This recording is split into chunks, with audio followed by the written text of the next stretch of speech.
सभी से अपेक्षा है कि अपने माइक बंद कर लें और हम अपनी विंगधारा की यह ऑनलाइन गोष्ठी आरंभ करते हैं। यह गोष्ठी 44वीं गोष्ठी है, 6 कम 50। और जब से कोरोना आरंभ हुआ है तब से हम निरंतर हर रविवार को यह गोष्ठी करते आ रहे हैं। और गोष्ठी में कई स्तंभ हैं हमारे। एक स्तंभ जिस पे आज हम गोष्ठी होगी वह है पुनर्पाठ, जिसमें हमने ये पुनर्पाठ की दूसरी कड़ी है। पहली कड़ी में हरिशंकर प्रसाई जी थे। चाय नहीं निकली है, बहुत स्ट्रॉन्ग और बढ़िया स्वाद है। और इसके साथ हमने बीच में एक और कड़ी नया आयाम जोड़े थे, महात्मा व्यंग्यकार। हम इसके उन बारे व्यंग में उन व्यंग्यकारों पर केंद्रित उस कड़ी को चलाना चाह रहे हैं। अभी एक ही कड़ी हुई है जिसमें कुंदन सिंह राष्ट्रीय बात है। सक्रिय हैं, काफी उम्र दराज हो गए हैं और अभी भी लिख रहे हैं। उनको नई पीढ़ी से और से साक्षात कराने के लिए वह कड़ी रखी थी। एक हम रखते हैं व्यंग विमर्श। व्यंग विमर्श के अमूमन दो होते हैं। एक हम लोग समूह के अंदर एक व्यंग विमर्श करते हैं ऑनलाइन पे, और एक होता है हम बाहरी अतिथियों को बुलाते हैं और अतिथियों के साथ हम बातचीत करते हैं।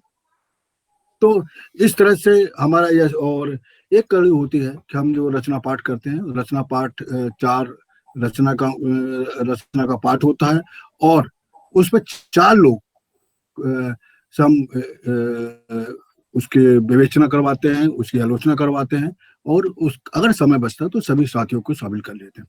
आज की गोष्ठी में भी जो पुनर्पाठ है, पुनर्पाठ में हम आज की गोष्ठी सर जोशी की चयनित रचनाओं पर है। आज हमने 5 रचना को चयन किया हुआ है।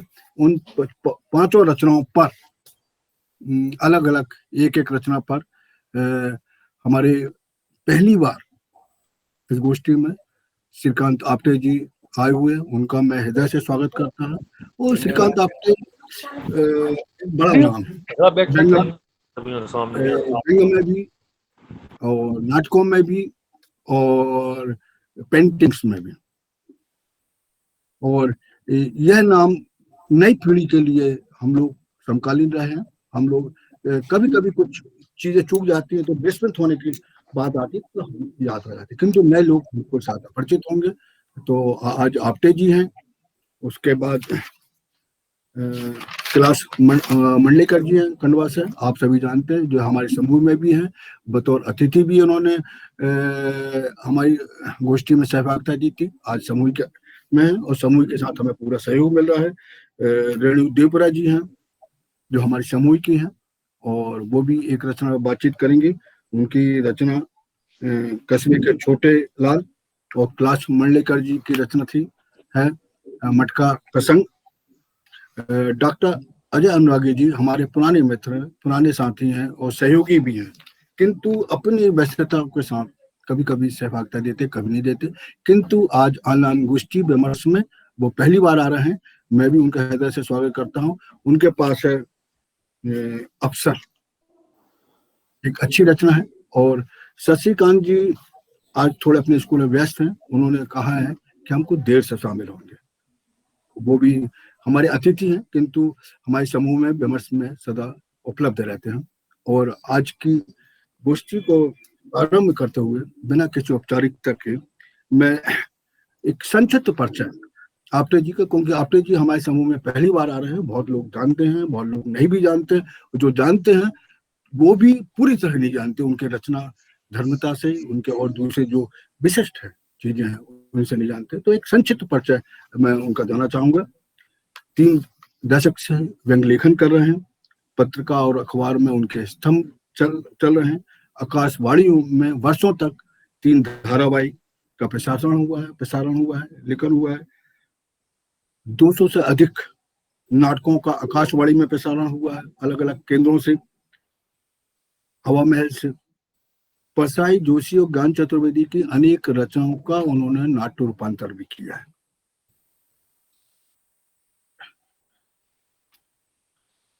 मराठी नाटकों का हिंदी रूपांतरण किया हुआ है। वे अभिनय भी करते हैं और निर्देशन भी करते हैं नाटकों का। उनकी पेंटिंग्स हैं, कोलाज हैं और कविता पोस्टर हैं, जिनकी अलग अलग जगह बहुत सारी प्रदर्शनियां लग चुकी हैं। इसी के साथ आज क्योंकि आपटे जी ने शरद जोशी को देखा है, परखा है और उनको गुना भी है, बहुत नजदीक से है, उनकी कई चीजों से परिचित है और ये हमारे लिए एक अच्छी बात रही कि बहुत आसानी से वे हमें उपलब्ध हो गए। हमें ऐसी जानकारी मिली, हमने उनसे संपर्क किया और वो उपलब्ध हो गए और यह हमारे लिए एक अच्छी उपलब्धि होगी कि शरद जोशी की रचना पर एक अच्छी बहस हुई, क्योंकि वो उनके हर चीज को, हर कोण को जानते हैं। तो मैं श्रीकांत आप्टे जी को बहुत सम्मान के साथ, सादर के साथ आमंत्रित करता हूं। उनके पास रचना है मनी प्लांट और कैक्टस। श्रीकांत आप्टे जी। सभी को नमस्कार और आप सबकी इजाजत से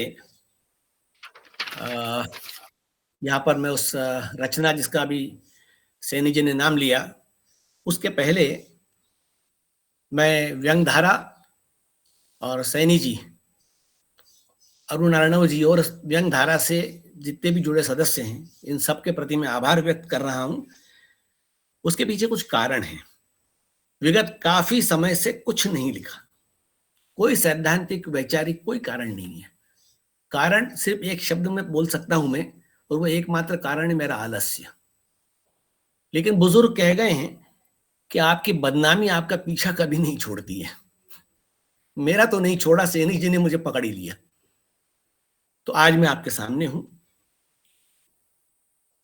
जो मेरे पास पोस्ट आई थी उसमें एक शब्द प्रयोग किया गया है, व्यंग त्रयी। तो मेरा ऐसा मानना है कि व्यंग के जो अपने 4 स्तंभ रहे हैं, त्यागी जी, श्रीलाल जी, परसाई जी और शरद जी, मैं बहुत भाग्यवान हूं कि इन सबसे व्यक्तिगत रूप से मुलाकात हुई है मेरी। श्रीलाल जी और त्यागी जी तो मेरे घर भी पधारे थे और परसाई जी के घर में स्वयं गया था, राइट टाउन। और शरद जी तो खैर हमारे ही शहर के कॉफी हाउस में कई शामें साथ गुजरी हैं। एक तरफ गुलशर अहमद शानी, शरद जी, लक्ष्मीकांत वैष्णव जी, इन वरिष्ठ लोगों की मेज हुआ करती थी और उससे सटी हुई हम लौंडे लफाड़ों की मेज हुआ करती थी। तो उस लिहाज से उस समय से 1973-74 के दौर से शरद जी से परिचय रहा। सरकारी नौकरी करते हुए जो उनके संघर्ष थे, मैं उनका भी साक्षी रहा। और उसके बाद उनकी बंबई रवानगी के बाद में भी कई मुलाकातें जब वो भोपाल आते थे हुआ करती थी। तो उस लिहाज से शरद जी पर भोपाली होने के कारण मेरा एक स्वाभाविक अधिकार है, आपका भी है, लेकिन मेरा एक स्वाभाविक अधिकार भोपाली होने के कारण है। अभी मैं पोस्ट को पढ़ रहा था तो उसमें एक चीज और, मैं रचना पे आऊंगा पर एक थोड़ा सा समय लूंगा आप लोगों का। उसमें लिखा है कि व्यंग के क्षेत्र में अराजकता पसरी हुई है। मैं 100% सहमत हूं। मैंने लिखा बहुत नए लोगों का इस क्षेत्र में आना वाकई स्वागत योग्य है, लेकिन व्यंग की समझ भी उसी के हिसाब से विकसित होना वो भी उतना ही जरूरी है। और अभी ये जो आपने जो परिचय में शुरू में कार्यक्रम के बारे में बोला, एक बहुत ही अच्छी पहल है कि नए लोग भी जाने उस चीज को, नए लोग समझें।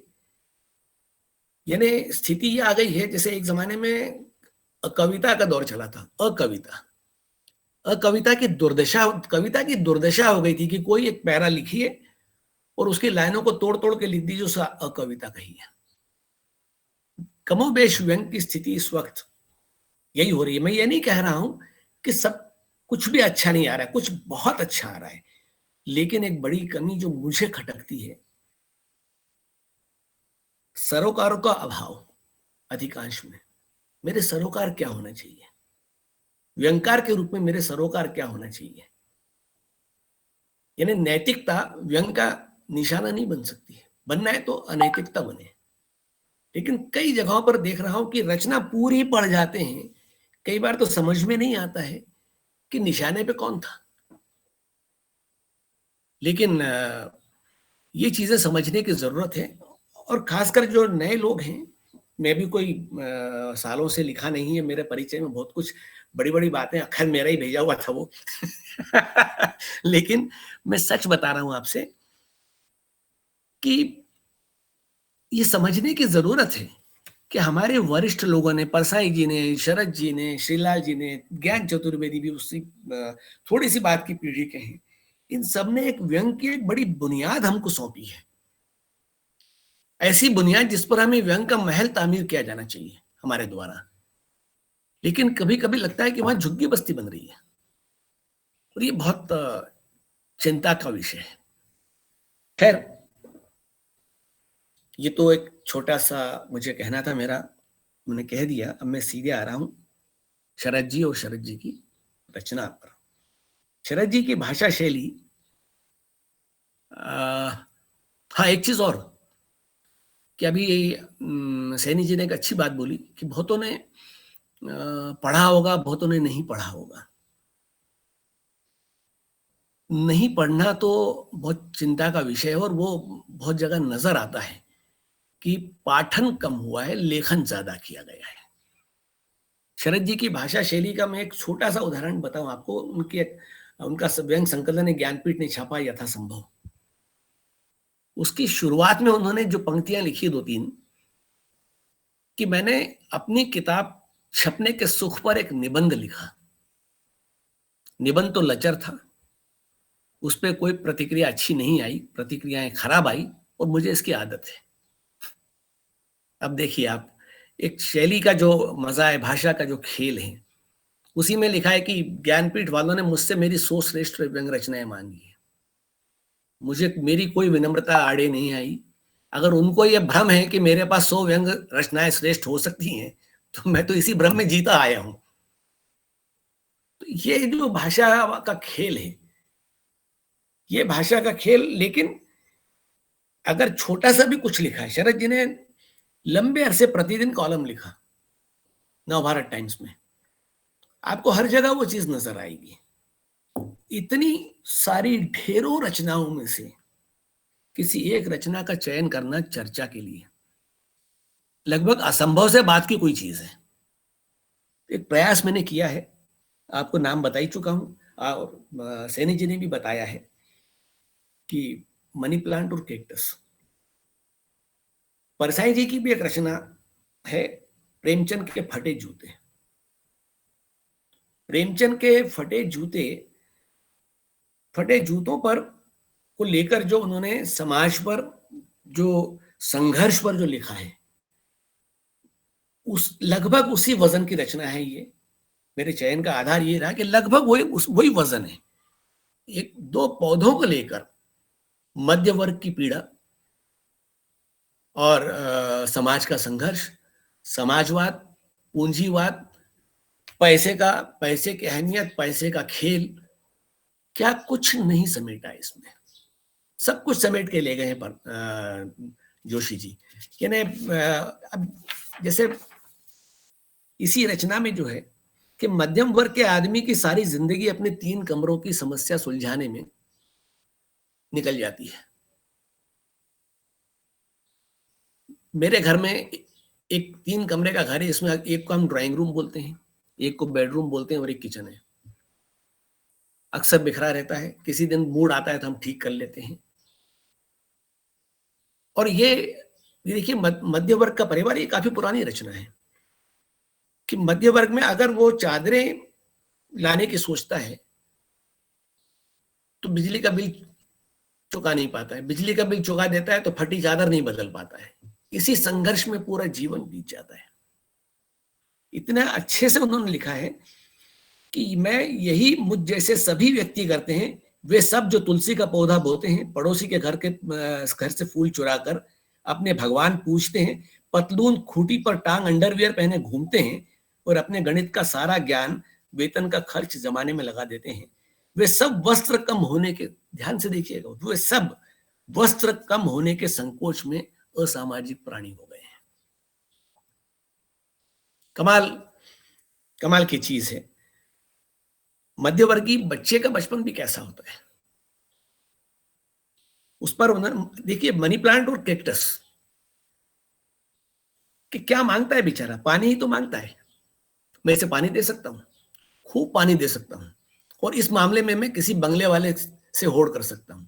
अगर ये दूध मांग रहा होता तो मैं हार जाता, अगर ये दूध मांग रहा होता तो मैं हार जाता। और इसकी स्थिति वही होती जो किसी बंगले वाले बच्चे के सामने मध्यवर्गीय बच्चे की होती है। पानी पी पी कर तो मैं पल गया, ये भी पल जाएगा। रचना का एक वाक्य देखिए, पानी पी पी कर तो ये भी पल गया, मैं भी पल जाऊंगा, या मैं भी पल गया, ये भी पल जाएगा। क्या खूबसूरती के साथ में उन्होंने पूरा वो किया है। उसके बाद में आप देखिए मनी प्लांट के पत्ते फूट रहे हैं, कोमल छोटे पत्ते, फूल नहीं होता, सुगंध नाम को भी नहीं। पैसे की यही प्रवृत्ति है। सोचता हूं इस पौधे का बीज भी होता है या नहीं। लोग पौधे की डाल काट कर ले जाते हैं और दूसरी जगह बो देते हैं, वही पनप जाता है, जैसे बैंक की शाखाएं खुले या कोई पुरानी कंपनी एक नई कंपनी और लगा ले। पूरे इसमें पैसे की प्रवृत्ति को, और ये पूरी रचना बमुश्किल 1000 शब्दों की है, 3 पृष्ठ। जो लोग अक्सर आजकल बोलते हैं ना लंबी रचना, नहीं साहब, छोटी छोटी रचनाओं में शरद जी ने कमाल ढाया है। समाजवाद और पूंजीवाद को ये है कि सेठ साहब ने एक धंधा अपनाया, रुपया पत्तों की तरह फूट आया, कई डालियां जिन पर पैसा लगता है, फिर वे सब उनके कब्जे में है। सिर्फ एक डाल है उनके अपने श्रम की, उनकी पूंजी और सूझ की। मनी प्लांट में नई कोपले और डालें फूटती रहती हैं। क्या बात है, यह सब एक ही मनी प्लांट के डाले हैं। पत्ते फूटते हैं और मालिक की शोभा और शान बढ़ती है। बची हुई रकम एक और व्यवसाय में डाल दी, मनी प्लांट की डाल यहां से वहां गई और पनप उठी। उसे पनपना ही है, बिना बीज के भी वो पनप सकती है। पानी नुमा, ध्यान से सुनिएगा, पानी नुमा पसीना खूब सा मिल जाता है, सस्ते दामों में खरीद लो और अपने गमले कारखाने में धंधे में डालो और सींचो। देखो कैसे पत्ते लहलाते हैं। हमारी मिट्टी को कटी हुई डालियां भी स्वीकार है। यहाँ कारखाना, अभी माइग्रेंट वर्कर्स का दर्द हम सब ने लॉकडाउन के दौरान देखा है। ये रचना कम से कम 40 साल पुरानी है, और आप देखिए कि हमारी मिट्टी को कटी हुई डालियां भी स्वीकार है। जहां कारखाना डलता है, राजस्थान से खानदेश तक, पसीना उसे सींचने पनपाने आता है। नए पत्ते फूटते हैं, नई डालियां फूटती हैं, एक और कारखाने की भूमिका बनती है। इसी कारण तो अर्थशास्त्री कहते हैं कि हमारी मिट्टी में समाजवाद नहीं पनप सकता। समझदार लोग वे सब समाज, अब देखिए समाजवाद और पूंजीवाद को लेकर, समाजवाद कैक्टस की तरह खड़ा हुआ है, पानी नहीं है, सहारा नहीं है, फिर भी खड़ा है। आप इसे, उसका कुछ बनता बिगड़ता नहीं, वो हवा से नमी सोख लेता है और जीता है। मुझे तो इस मनी प्लांट का बड़ा ध्यान रखना पड़ता है, दिन में 2 बार पानी देना पड़ता है। अब आप देखिए कि जो अभी मैं बात कर रहा था सरोकारों की, कि बात तो मनी प्लांट और कैक्टस की हो रही है, लेकिन सरोकार क्या है?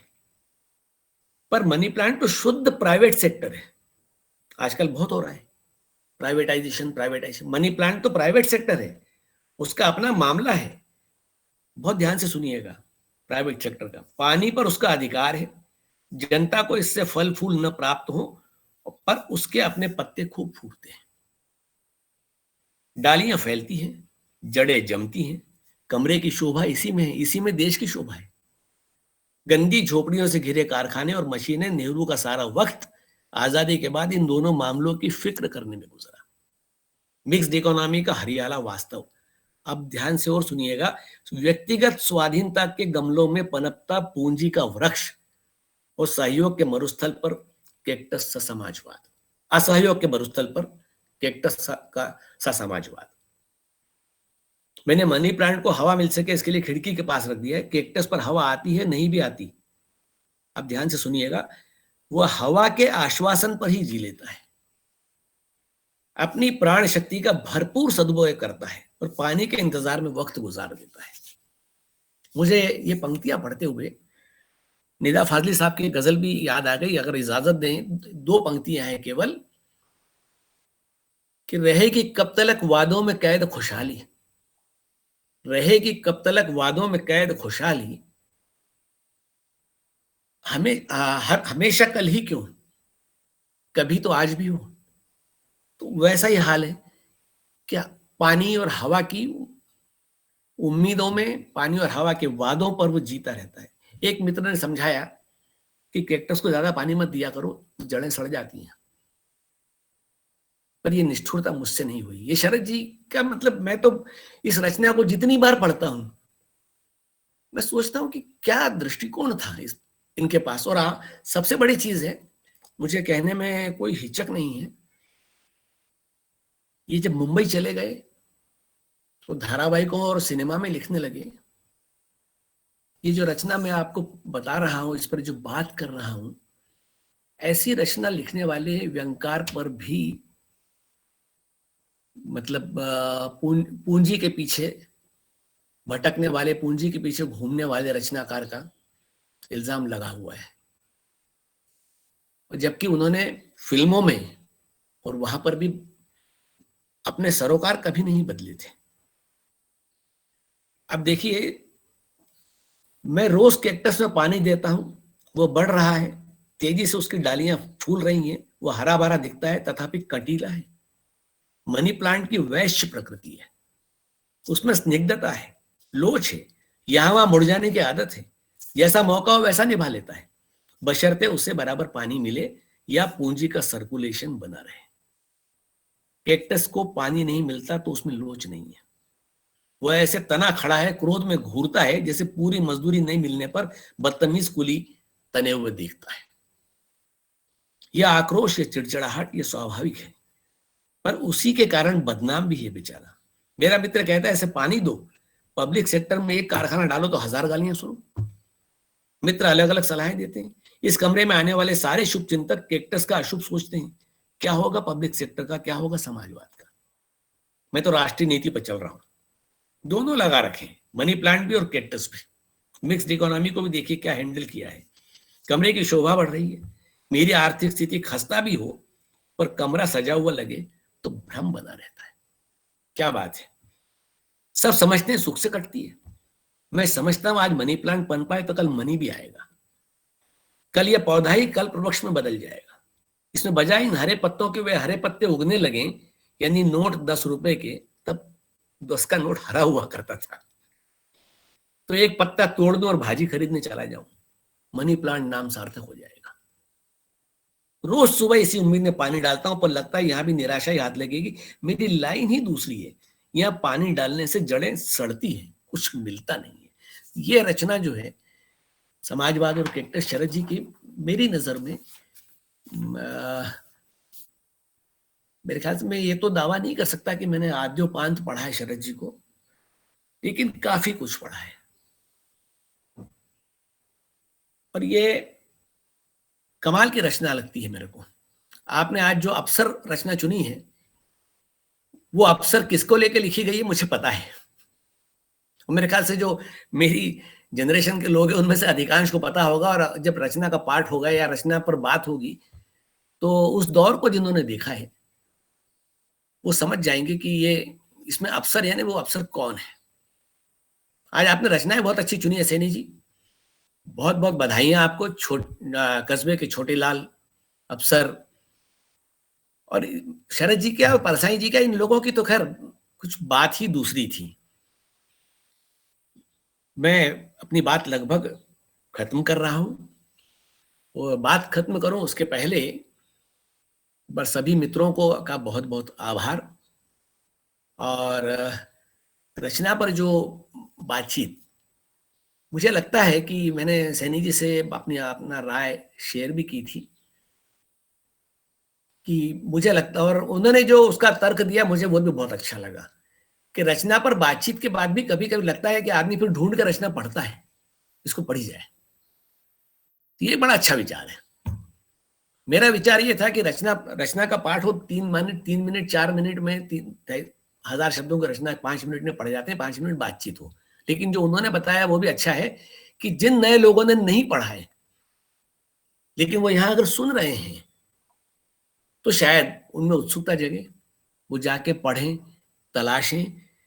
और मैं और तो क्या कह सकता हूँ, बाकी सारे लोग हैं, मंडलेकर जी हैं, मंडलेकर जी, सैनी जी, हम लोग तो लगभग हम उम्र हैं, सुधीर और सुनील जैन साहब से मेरा परिचय मतलब पहली बार ही देख रहा हूं मैं, लेकिन पढ़ता रहा हूं इनको भी।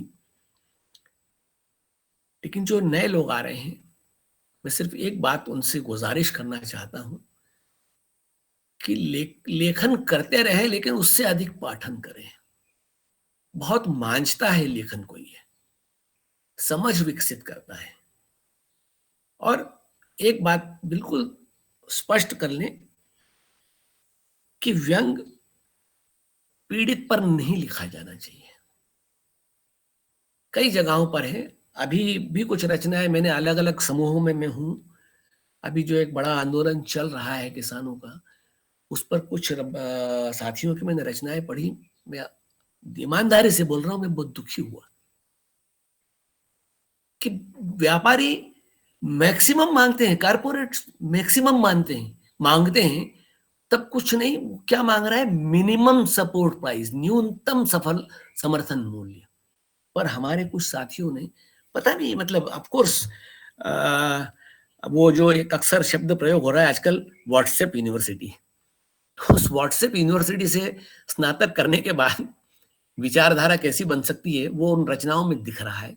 मेरा उन सभी साथियों से आग्रह है कि अपने सरोकार तय करें, निश्चित करें, खूब पढ़ें, और एक बार पुनः व्यंगधारा को, सैनी जी को, अरुणा रणव जी को, और ये जो मुझे यहाँ तक मंडलेकर जी मेरे साथ हैं, मंडलेकर जी के साथ तो, मंडलेकर जी को तो पढ़ता रहता हूँ नियमित, और इनकी शैली मुझे बहुत भाती है, एकदम अलग शैली है, एकदम सीधी सादी, और बात भी सीधी सादी बोलते हैं, बड़ी सीधी सादी भाषा में बोलते हैं, लेकिन बात सीधी सादी होती है, लेकिन उथली नहीं होती है, बात गहरी होती है। तो मंडलेकर जी को पढ़ के भी नए लोग बहुत कुछ सीख सकते हैं। तो एक बार फिर से आप सभी लोगों को बहुत बहुत धन्यवाद, बहुत आभार। मुझे पता नहीं कितना समय ले लिया, मैंने बर्दाश्त किया आप लोगों ने इतनी देर तक। फिर से एक बार आभार सैनी जी को और व्यंगधारा के सभी साथियों को। नमस्कार। बहुत धन्यवाद। धन्यवाद जी। आपने व्यंग और व्यंग के साथ जो नवागत हैं उनके लिए बड़ी महत्वपूर्ण बात की, और एक महत्वपूर्ण बात यह है कि व्यंगकार को अपने सरोकार तय करना चाहिए, और व्यंगधारा समूह हम लोग मिलकर चला रहे हैं। मैं हूँ, रमेश तिवारी जी हैं जो संयोजन करते हैं, और एक विचार के साथ हम लोग चलते हैं। खरे जी हैं हमारे राशिका चौबी, और अन्य मित्र सुनील जैन राय, ऐसे सब मित्र हैं। हम लोग विचार करके कोई एक ऐसा निर्णय लेते हैं और उसके बाद चल रहे हैं, और थोड़ा सा हम लोगों का अनुशासन कड़ा रहता है, बस यही शायद हमारी गलती हो सकती है। अनुशासन तो कड़ा रहना ही चाहिए, अगर अनुशासन ढीला हुआ तो फिर अनुशासन नहीं रहता है। तो ये बस थोड़ी सी गलती है हम लोगों की, या नहीं, बिल्कुल गलती नहीं है, कड़ा होना ही चाहिए, मैं सहमत हूँ। अब मैं बहुत सम्मान के साथ हमारे समूह को, जैसा कि अपने जी ने बोला, क्लास मंडलेकर जी के बारे में, क्लास मंडलेकर जी सब जानते हैं और अभी बहुत सक्रिय हैं, सब पढ़ रहे हैं। तो परिचय की एक औपचारिकता की जरूरत नहीं है, परिचय की जरूरत नहीं है। मैं बहुत सम्मान के साथ मंडलेकर जी को आमंत्रित करता हूँ। उनकी रचना है मटका प्रसंग, और मटका बहुत अच्छी रचना है, और मटका प्रसंग के एक दो लाइन जिससे कि लोग सुनने के लिए तैयार हो जाए, उसके पीछे की पृष्ठभूमि तैयार हो जाए लोगों के दिमाग के लिए। मैं करता हूँ मटका प्रसंग में मटका खरीदने की बात आई, बाकी चीजें मंडलेकर जी बताएंगे। सिर्फ उसकी बात कर रहा हूँ, फाइल का अपना सौंदर्य होता है और घूंघट की लाज रखी जाती है, और उसे उठाने का हक सिर्फ कमीशन का होता है। इसी के साथ और भी दो तीन लाइन है, इसी के साथ बहुत सम्मान के साथ मैं मंडलेकर जी को आमंत्रित कर रहा हूँ। मंडलेकर जी आए और बात करें। बहुत बहुत आभार आदरणीय सैनी जी, डॉक्टर तिवारी जी और तमाम हमारे मित्र जो इस समूह से जुड़े हैं और जो यहाँ उपस्थित हैं। शांतिलाल जैन भी कहीं मैंने नाम देखा, वो है, तो ये गोष्ठी बड़ी समृद्ध होगी। इस समय हिंदी व्यंग को अपने बहुत ही अलग ढंग से लिखने वाले शांतिलाल जैन यहाँ पर मौजूद हैं, चौधरी जी हैं, खरे जी हैं, सबका आभार। मित्रों, इस गोष्ठी की सबसे अच्छी बात यह है कि आज का जो समारोह हो रहा है, उसकी सबसे अच्छी बात यह है कि श्रीकांत आप्टे इसमें शामिल हैं और उनका बड़ा लंबी अंतरंगता शरद जोशी जी से रही है। ये बहुत कम उन्होंने जो बताया शरद जी के बारे में, वो कम बताया, इससे कई गुना ज्यादा वो शरद जी के संस्मरण सुना सकते हैं, ये हम जानते हैं। एक बड़ी पीड़ा के साथ उन्होंने ये कहा कि शरद जी बंबई चले गए थे। मैं वो रचना पर भी आता हूँ, एक 2-3 मिनट 5 मिनट शायद ये भूमिका बनाने में लगे। बोलिए बोलिए। तो वो बड़ी स्वाभाविक पीड़ा थी उनकी कि उनको ये कहा गया, जबकि शरद जी मूलतः आम आदमी के लेखक थे। और मैं ये कहना चाहता हूं कि जब भी व्यंग की बात होगी तो देखिए, हिंदी व्यंग की जो 2 मूल धाराएं हैं वो परसाई और शरद जी की हैं। तो शरद जी की बात करें तो परसाई जी की भी बात आ ही जाएगी, जैसे कि आपटे जी ने भी उनकी रचना की तुलना की। ये 2 धाराएं हैं और मुझे लगता है कि पूरा व्यंग का जो मीनार, जो भवन खड़ा हुआ है, वो उसके धरातल पे शरद जी और परसाई जी ही हैं। और त्रयी की बजाय ये एक चतुर्भुज है जिसमें उतने ही श्रीलाल शुक्ल भी हैं और उतने ही रविंद्रनाथ त्यागी भी हैं। तो ये ये 4 स्तंभ हैं जिन पर हिंदी व्यंग खड़ा हुआ है। बहुत अच्छा किया सैनी जी ने कि आज शरद जी को हम याद कर रहे हैं। मुझे एक बात कहनी है कि देखिए, परसाई जी पर बहुत काम हुआ है, उनके व्यंग पर बहुत काम हुआ, उन पर किताबें भी बहुत आई, पर मुझे लगता है कि शरद जी पर भी उतना ही काम होना चाहिए था कि जो नहीं हुआ। अब मेरी जानकारी, हालांकि मैं बहुत पढ़ता रहता हूं, बहुत कुछ तो उन पर ज्ञान जी ने एक जो लंबा इंटरव्यू दिया है राहुल देव को, उसमें काफी ऐसी चीजें बताई हैं शरद जी के बारे में जिन पर विस्तार से लिखा जाना चाहिए, जिन पर विश्लेषण होना चाहिए और शरद जी पर और किताबें आनी चाहिए। मुझे एक ही किताब नजर आती है, और छुटपुट काम तो बहुत हुए होंगे, लेकिन डॉक्टर शशि मिश्र ने जो लिखा था उनकी बरसी के बाद, वो एक किताब। और देखिए, ये उनका स्वाभिमान देखिए शरद जी का कि उन्होंने कहा था कि अब मैं भारत भवन नहीं आऊंगा, और वो वाकई नहीं आए, फिर गए तो। लेकिन भारत भवन ने उन पर कार्यक्रम जरूर किया और बहुत बड़ा कार्यक्रम किया था। उसमें मैं भी था, आप्टे जी भी थे, ज्ञान जी थे, प्रेम जन्मेजय साहब थे, मतलब तमाम व्यंगकार थे और तमाम आलोचक थे। बहुत बड़ा आयोजन वो हुआ था शरद जी पर भारत भवन में, और उसमें तमाम आलोचक भी थे और बड़ी विमर्श हुआ था उन पर। तो उसके बाद ये उम्मीद बंधी थी कि शरद जी पर कोई एक कुछ होगा, कुछ बड़ा आयोजन होगा, कुछ बड़ा अनुष्ठान होगा, लेकिन वो हो नहीं पाया। और मेरी आज मैं तकलीफ के साथ ये बात कह रहा हूं कि शरद जी पर भी काम करने की जरूरत है। शरद जी पर भी उतना ही काम होना चाहिए जितना कि परसाई जी पर हुआ। परसाई जी ने तो एक बात कह दी थी कि व्यंग स्पिरिट है, विधा नहीं है, पर शरद जोशी ने कुछ नहीं कहा और ये सिद्ध कर दिया कि व्यंग विधा ही है। उन्होंने व्यंग पर कोई निर्णयात्मक वक्तव्य नहीं दिया, लेकिन उनका लेखन इतना बड़ा था, उसमें इतनी विविधताएं थी, उसमें इतने तरह के आयाम थे कि ये अपने आप तय हो गया कि व्यंग विधा है। और अब हम सब मान रहे हैं कि व्यंग जो है वो विधा है। एक बात और मैं कहना चाहता हूं कि हम लोग जो व्यंग लिखते हैं तो हम लोगों के पास बड़े स्टॉक सब्जेक्ट होते हैं कि ये भाई राजनीति पर लिख दो, नेता पर लिख दो। शरद जी ने ऐसे विषय लाए व्यंग में, यानी शरद जी के लिए विषय की कोई महत्व ही नहीं था कि वो इस बात पर भी व्यंग लिख सकते थे कि इंदौर वाले पोहे बहुत ज्यादा खाते हैं, तो इस बात अब देखिए पोहे पर व्यंग, पोहे खाए जाने की प्रवृत्ति पर कैसे व्यंग हो सकता है। शरद जी ने इस पर व्यंग, शरद जी इस बात पर व्यंग लिख सकते हैं कि एक कवि अगर नदी में खड़ा है, नदी में खड़ा कवि, तो उस पर एक बड़े कद की रचना वो शरद जी लिख सकते हैं। शरद जी इस बात पर व्यंग लिख सकते हैं कि प्रधानमंत्री जब वो पूछते हैं कि पानी लाने की बात का पूरा जो डिस्क्रिप्शन उन्होंने दिया, पूरा ब्यौरा, वो इतनी हास्य प्रधान रचना।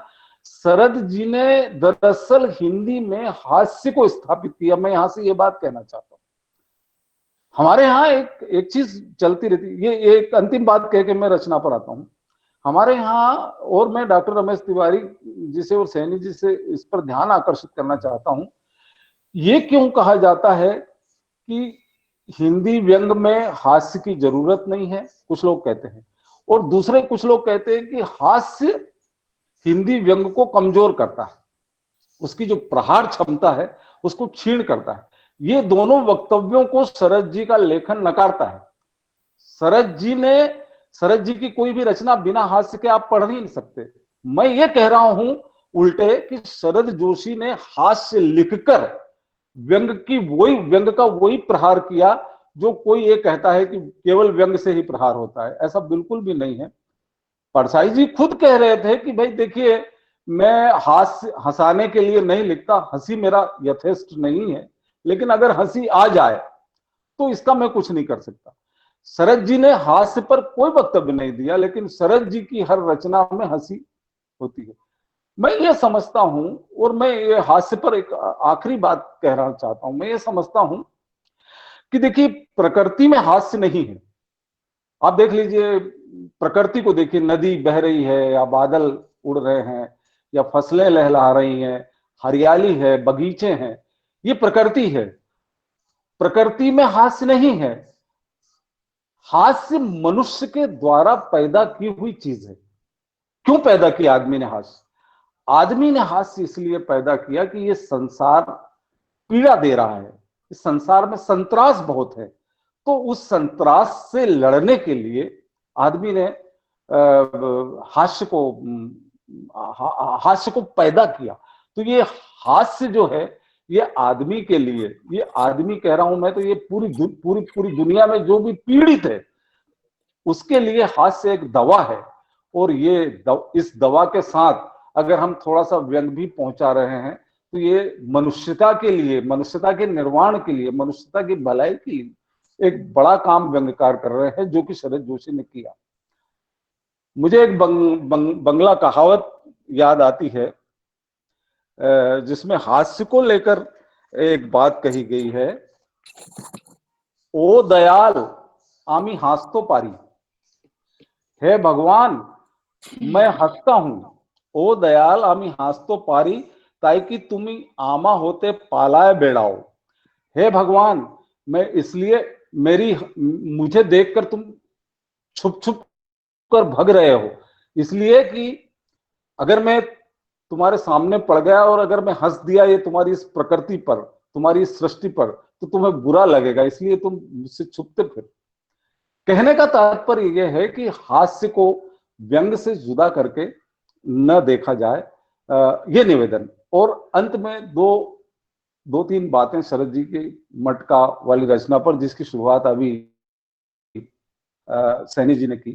देखिए, मटका खरीदना दफ्तरों में एक बड़ी आम रिवाज है, और उसी प्रसंग पर शरद जी ने लिखा है कि किस तरह से ब्यूरोक्रेसी, नौकरशाही मटके जैसी चीज को लेकर भी किस तरह से सोच सकती है, और गहरा व्यंग वहां मटका नहीं है।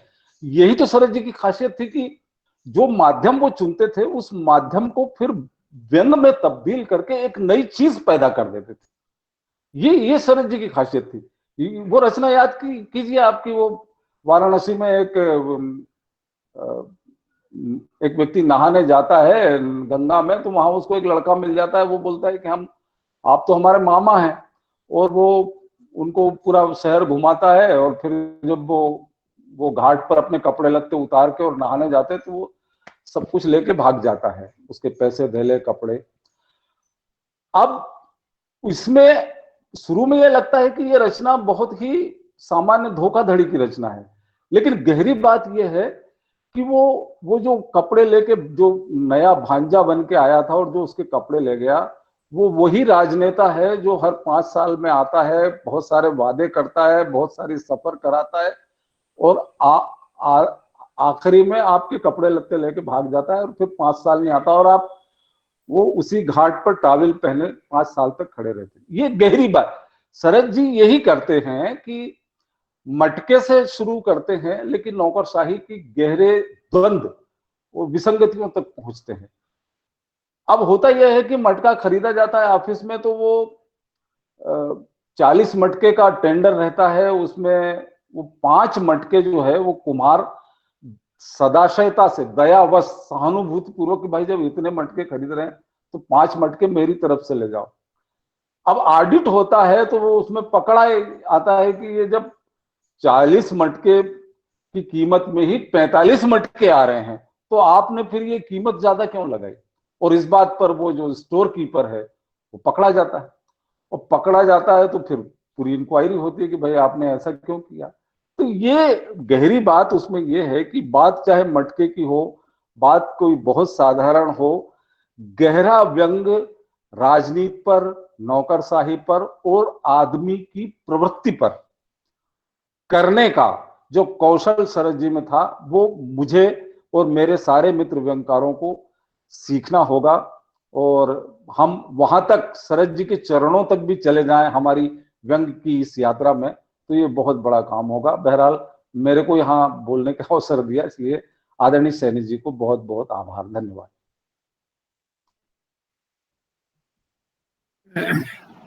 बहुत बहुत आभार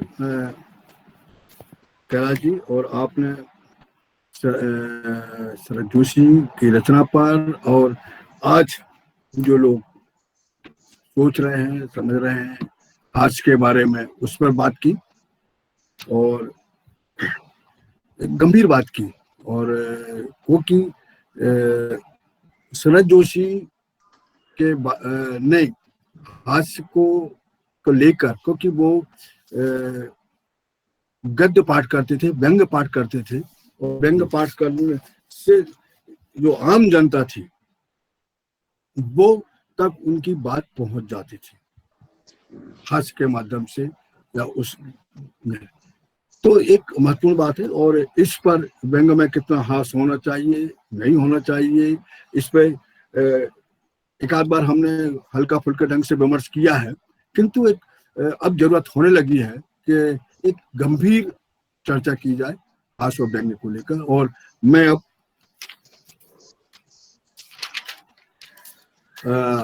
आज की तीसरी वक्ता श्रीमती रेणु देवपुरा जी हैं। ये हमारी समूह की हैं और बहुत सक्रिय रहती हैं और बहुत गंभीरता से काम कर रही हैं। मैं बहुत सम्मान के साथ उन्हें आमंत्रित करता हूं। उनकी रचना है कस्बे के छोटे लाल। वे उस पर बात करें श्रीमती रेणु देवपुरा जी। सभी को नमस्ते। अभी जब मैं श्रीकांत आपटे साहब को और मंडलेकर साहब को सुन रही थी, तो मुझे लग रहा था कि इन लोगों के पास में बहुत समृद्ध यादें हैं, और इनको सुनना भी मुझे हमें सबको बहुत सुखकर लग रहा था। मेरे पास बचपन के उस हिस्से के कुछ व्यंग जो हमारे कोर्स में हुआ करते थे वो पढ़े थे, और उस समय पढ़े थे जब व्यंग पढ़ने की शायद समझ भी नहीं थी। लेकिन बाद में जब उनको दोबारा पढ़ा और जब ये थोड़ा बहुत इस क्षेत्र में आई, तब मुझे उनके सही मायने भी समझ में आए। तो आप सभी को, आपटे साहब को और मंडलेकर साहब को सुनना बहुत ही अच्छा लग रहा था। मैं अपने आप को आप सबके सामने एक कच्ची गोटी होती है ना, उसकी तरह देख रही हूँ। बिल्कुल कच्ची गोटी ही हूँ मैं। मुझे जो रचना आपके सामने मैं प्रस्तुत कर रही हूँ शरद जोशी जी की, वो कस्बे के छोटे लाल।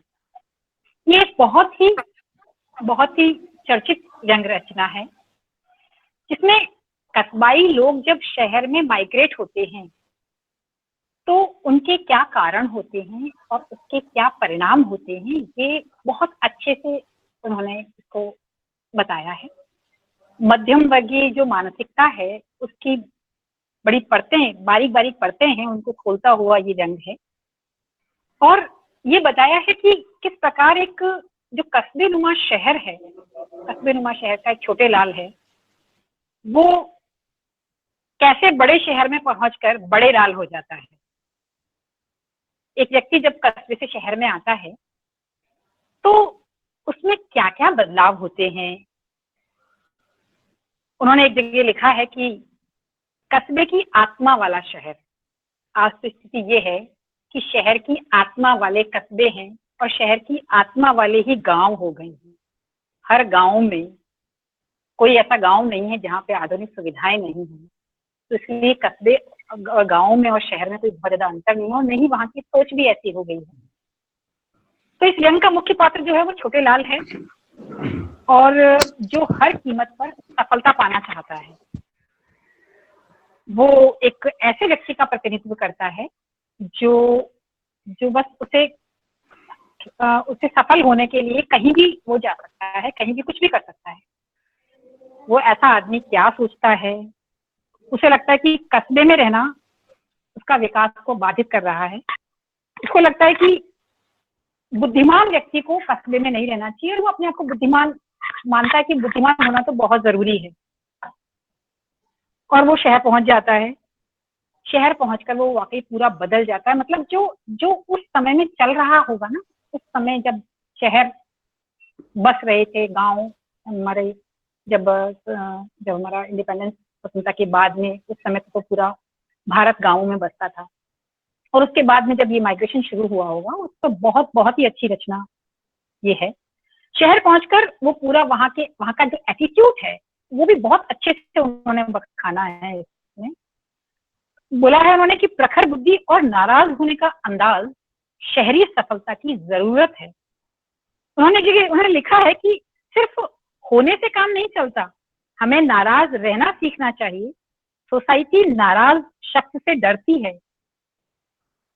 ऊपर से वह दिखाती है, यद्यपि ऊपर से वह दिखाती है कि वह डर नहीं रही है, पर बाद में समझौता हो जाता है। हमारी इमेज अगर प्रखर और नाराज शख्स की बन जाती है तो यह बहुत बड़ी सफलता है।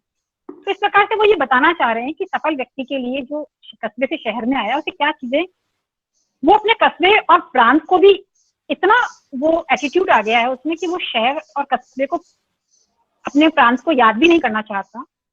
ये पढ़कर मुझे ऐसा लग रहा था कि जो आजकल जो स्थिति है ना, कि बच्चे अपना शहर छोड़कर बढ़ जाते हैं, चले जाते हैं, और वो वाकई में नहीं चाहते जिस कस्बे से बिलोंग करते हैं, जहाँ से वो बिलोंग करते हैं, वहां के रूप में वो देखे जाए। और इस रचना को का कालजयी असर भी है कि हम में से अधिकांश लोग गांव में थे। हमारी पीढ़ियां, हमारे पुरखे पहले गांव में थे, और गांव छोड़ के वो एक पीढ़ी पहले गांव से शहर में आई, और उसके बाद अगली पीढ़ी ने शहर छोड़ के मेट्रो की जगह ली। और अब ये स्थिति है कि वो लोग बाग देश छोड़कर, बड़ी तादाद में देश छोड़कर जा रहे हैं। पहले सिर्फ कमाने के लिए बाहर निकलते थे, अब पढ़ने के लिए निकलते हैं और वहीं बस जाते हैं। तो इस रचना की एक और खूबसूरती है, वो ये है कि उन्होंने, शरद जोशी जी ने छोटे लाल को किसी भी सांचे में नहीं ढाला।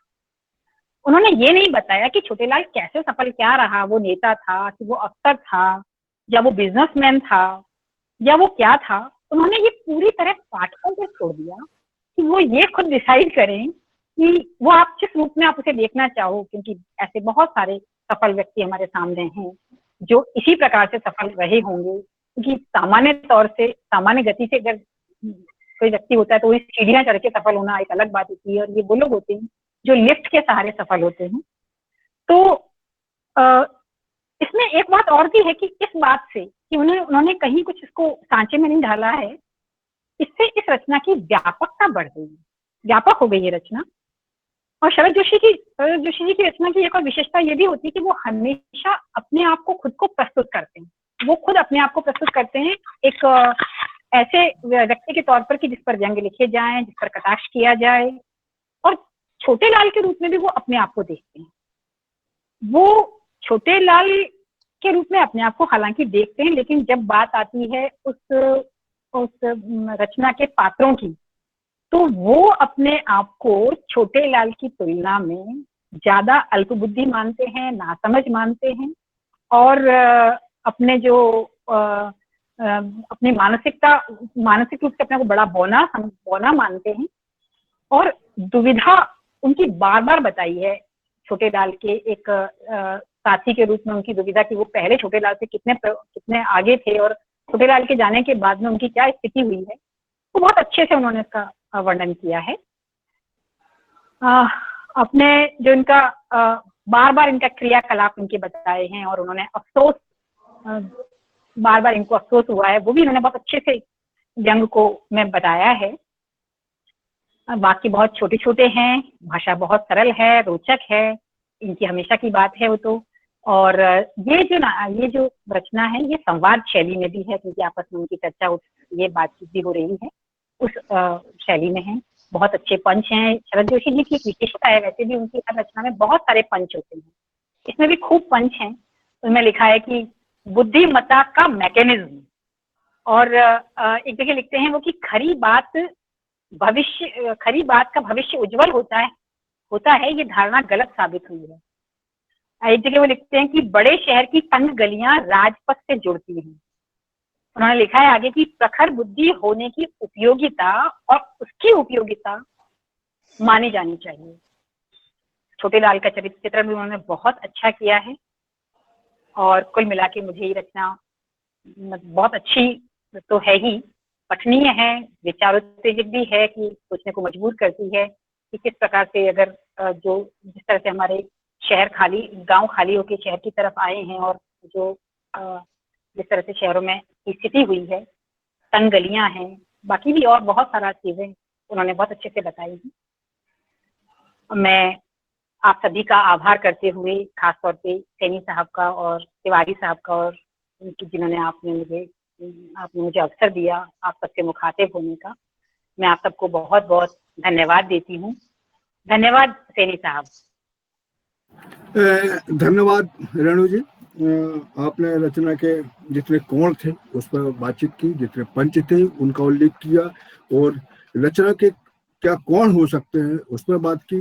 और महत्वपूर्ण बात उन्होंने उल्लेख किया कि शरद जोशी अब जब अपनी रचना में बात करते हैं तो वहां अपने पात्र को भी देखते हैं और पात्र के रूप में खुद को प्रस्तुत करते हैं। आज हमारे बीच में डॉक्टर अजय अनुरागी जी हैं, ये हमारे समूह के हैं, और एक पत्रिका, एक और अंधदीप का संपादन वर्षों से कर रहे हैं, और एक अच्छी पत्रिका है। और आज विमर्श में हमारे साथ पहली बार आए, किंतु समूह में जुड़े हुए हैं और रहते हैं। उनके पास एक रचना है, महत्वपूर्ण रचना है, और अफसर, ये थोड़ी बड़ी रचना है किंतु बहुत महत्वपूर्ण रचना है। एक चीज और बात कि शरद जोशी जी का मूलतः लेखन, ज्यादातर लेखन अफसरशाही पर है, सरकारी कामकाज पर है, उनकी प्रवृत्तियों पर है और अलिख है। तो यह भी एक रचना, चाहे वो मटका प्रसंग हो, चाहे अफसर हो, चाहे जीप पर सवारी इल्लिया हो, या वो ऐसे तमाम रचना है जिनका उल्लेख किया जा सकता है कि जो मूलतः फाइल और फाइल और फाइल है। तो ऐसी रचनाएं हैं जो सरकारी कामकाज, अफसरों की प्रवृत्ति पर केंद्रित है।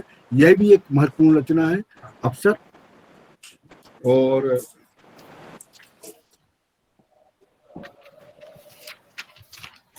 इसको मतलब इस रचना की एक दो पंक्तियां मैं उल्लेख करना चाहूंगा, क्योंकि नाव में अफसर के साथ बैठने से बेहतर होगा कि डूब जाए। अद्भुत है। और इसी तरह अफसर किस मिट्टी का बना है, मिट्टी देसी है पर सांचा विदेशी है, जिस पर अफसर ढलता है। आज जो हमारे पास जुमले आते हैं कि अंग्रेज चले गए और अपनी औलाद छोड़ गए, ये जुमले ऑफिस में या दूसरी जगह बहुत उपयोग किए जाते हैं। और इसी रचना के केंद्र में इसी बात को लेकर मैं बहुत सम्मान के साथ, बहुत आदर के साथ डॉक्टर अजय अनुरागी जी से आग्रह करता हूं कि वो रचना पर अपनी बात रखें। रचना का शीर्षक है अवसर। धन्यवाद सैनी जी आपके स्नेह के लिए। अभी 3 वरिष्ठ साथियों ने अपनी बात रखी अलग अलग व्यंग पर शरद जोशी के। श्रीकांत आप्टे जी ने एक बात कही थी कि व्यंगकार का एक सरोकार होना चाहिए। ये बात सही है कि जब तक वैचारिकता स्पष्ट नहीं होगी तब तक लेखन में निशाना किस पर साधा जा रहा है ये बात भी स्पष्ट नहीं होगी। तो सबसे पहले व्यंगकार का मत बिल्कुल साफ और स्पष्ट होना चाहिए कि वो किस पर लिख रहा है और क्यों लिख रहा है। कैलाश मंडलेकर जी ने जो बात यहाँ हास्य के संबंध में उठाई, ये मसला बहुत पुराना है और बार बार व्यंग के साथ इस हास्य के मसले को जोड़ दिया जाता है। मगर मैं समझता हूँ कि जो हास्य है, हास्य रचना को इस तरह प्रस्तुत करता है कि वो पाठक के मन में सीधे सीधे उतर जाती है। हम कई बार देखते हैं कि व्यंग को पचाने के लिए, समझने के लिए पाठक के पास बौद्धिक क्षमताएं नहीं होती हैं, लेकिन वो हास्य के माध्यम से उसे समझ लेता है। तो ये तत्व भी व्यंग के साथ होना चाहिए। मैं ऐसा मानता हूँ, मंडलेकर जी की बात से सहमति रखता हूँ। रेणु देवपुरा ने छोटे लाल के माध्यम से जो बात अपने इस वक्तव्य में रखी कि जो शहर की आत्मा वाले अब गांव जिस तरह से ढल गए हैं और नए रूप में हमारे सामने आ रहे हैं, उसी तरह की ये रचना अवसर है। आप्टे जी ने एक बात और कही थी कि अवसर कौन है और शरद जोशी ने उस अवसर पर कैसे लिखा, ये बहुत से लोग जानते होंगे, लेकिन मैं नहीं जानता हूं। मगर मैं इस रचना के माध्यम से बहुत सारी बातों को समझ पाया। यह रचना उन रचनाओं में से है जो शरद जोशी मंच पर पढ़ करके जनता के दिल में उतर जाते थे। एक ऐसा वर्गीय विसंगति का चेहरा अवसर के रूप में इस रचना में उतर आया है। वर्गीय विसंगति एक खास तरह का अवसरीय वर्ग है जो अभिजात्य का प्रदर्शन करता रहता है और वो हर जगह करता है। पद के कारण व्यक्ति के भीतर ऐसी विसंगतियां उत्पन्न हो जाती हैं या घुसपैठ कर लेती हैं जो उसके स्वभाव का एक हिस्सा बन जाती है। यह बात सही है कि दफ्तर में अफसर को अफसर ही होना चाहिए और उसे अपने अफसरी धर्म का पालन भी करना चाहिए। यह उसका कर्म है और यही उसका धर्म भी है। किंतु दफ्तर के बाहर भिन्न भिन्न सामाजिक व्यक्तिगत अनुभूतियों के अवसरों पर या भिन्न भिन्न परिवेश में भी अगर अफसरी चोला नहीं उतरे तो ये मान लेना चाहिए कि वह अभी भी अफसरी दंभ से बाहर नहीं निकल पा रहा है। यही विडंबना है कि व्यक्ति अपने प्रभावशाली रूप से, प्रभावशाली खोले से बाहर नहीं निकलना चाहता। उसका दिल और दिमाग अलग अलग परिवेश में भी समायोजन नहीं कर पाता है और इसीलिए वह व्यंगकार के निशाने पर आ जाता है। शरद जोशी भी उसी विसंगति को पकड़ते हैं कि जो अफसर के भीतर का दंभ है, जो उसके भीतर का अहम है, जो चोला उसने धारण कर रखा है, वो उससे बाहर किसी भी परिस्थिति में, किसी भी समय में बाहर नहीं निकलना चाहता। सैनी जी ने जिस वाक्य से शुरुआत की थी ये व्यंग भी उसी वाक्य से शुरू होता है। मैं पुनः उसको दोहराता हूँ और उसके साथ दूसरा वाक्य भी जोड़ता हूँ। नाव में अफसर के साथ बैठने से बेहतर है कि डूब मरिए, क्योंकि जब सुराख होगा तो वह आपसे इसका स्पष्टीकरण मांगेगा। निश्चित रूप से दो कैटेगरी हम कार्यालयों में देखते हैं, चाहे वो सरकारी कार्यालय हो या निजी कार्यालय हो, वह दो स्तर हमारे सामने आते हैं। एक अफसर वर्ग होता है और दूसरा उसका मातहत वर्ग होता है। कर्मचारी और अफसर दोनों के मध्य में देखा जाए तो एक ऐसा रिश्ता होता है, विश्वास का भी रिश्ता होता है और उन दोनों के मध्य में कार्य का रिश्ता भी होता है। लेकिन कभी कभी अफसर की स्वभावगत विशेषताओं के कारण उन दोनों के बीच में कुछ अंतराल पैदा हो जाता है और ये अंतराल हमेशा बना रहता है। तो हम देखते हैं कई बार जो अफसर अपने कार्मिक के साथ, अपने कर्मचारी के साथ अगर विश्वास और प्रेम का रिश्ता बना लेता है तो कठिन से कठिन कार्य भी सरल हो जाता है। और जब ये रिश्ता नहीं बनता है तब निश्चित रूप से सरल कार्य भी बहुत जटिल हो जाता है और उसे करने के लिए अफसर कितनी ही कोशिश कर ले, लेकिन उस कार्य को करने में बाधाएं आती रहती हैं। तो ये रचना इन्हीं बहुत सारे मसलों को लेकर के हमारे सामने आई है। यह न केवल कार्य ऑफिस के कार्य प्रणाली को प्रदर्शित करने वाली रचना है, बल्कि उस ऑफिस के बाहर व्यक्ति के भीतर जो अफसर बैठा हुआ है उस अफसर को बाहर निकालने की एक रचना है। शरद जोशी चाहते हैं कि ये जो छोटी छोटी विकृतियां मान लें या विकार मान लें जो मन के भीतर घुसपैठ कर लेते हैं कि भाई मैं अफसर हूं, और एक अहम और एक अहंकार उसके मन में आ जाता है, उसे तोड़ना चाहते हैं।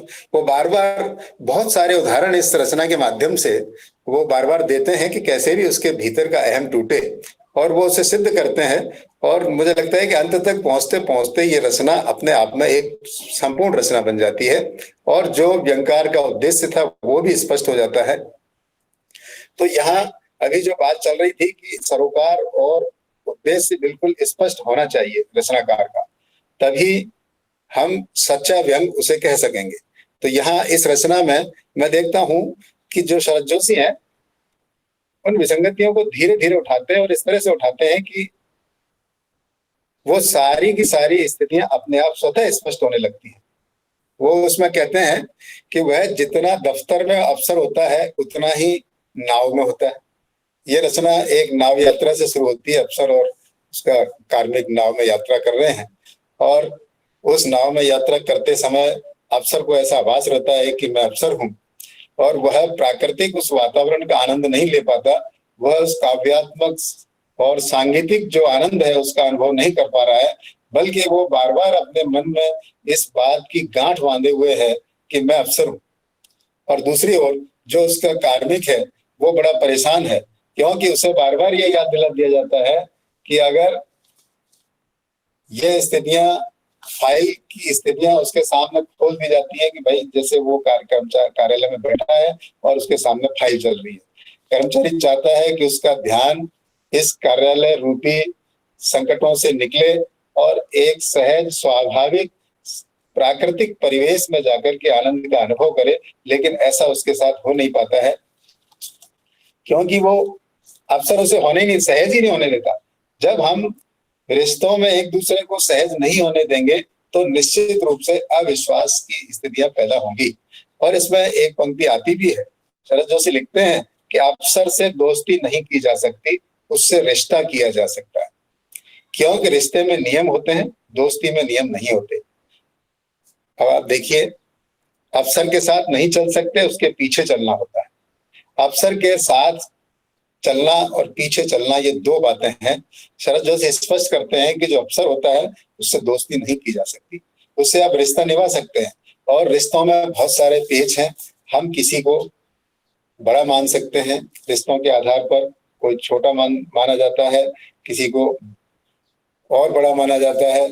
तो रिश्तों के बीच में बहुत सारे गैप, दोस्ती में कोई गैप नहीं होता, दोस्ती में कोई बीच में लाग लपेट नहीं होती, मगर अफसर और कर्मचारी के संबंधों के बीच में लाग लपेट है।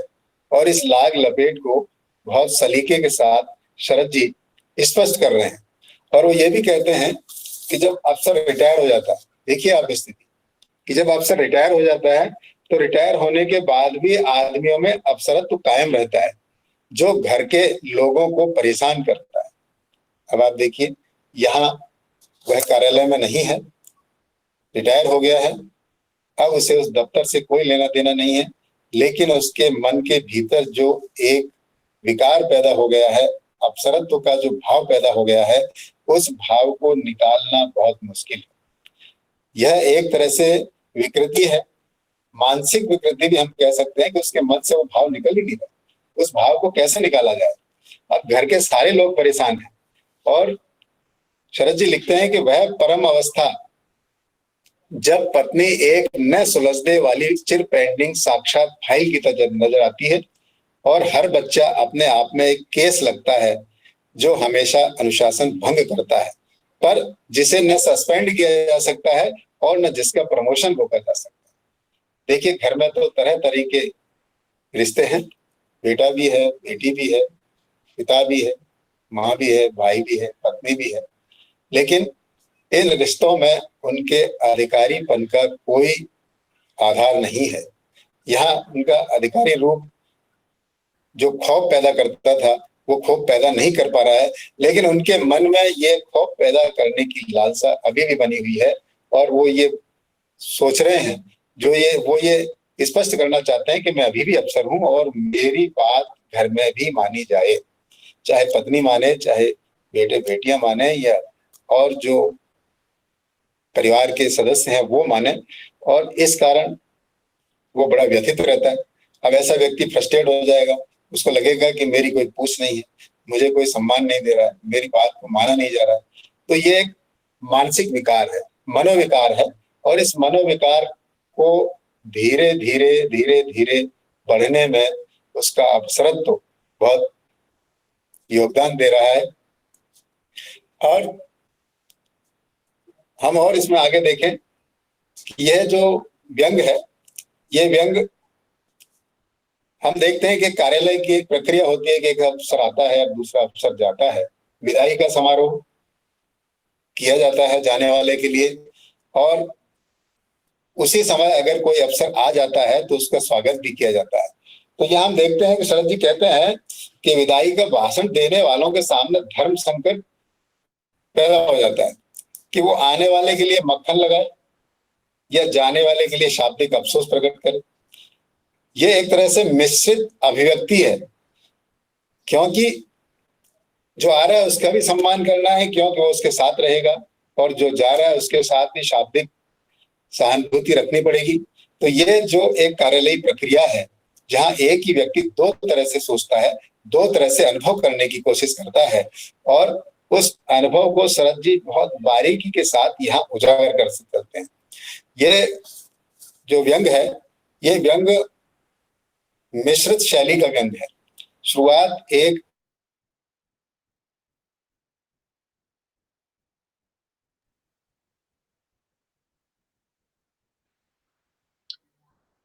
आपकी आवाज रुक गई अजय जी।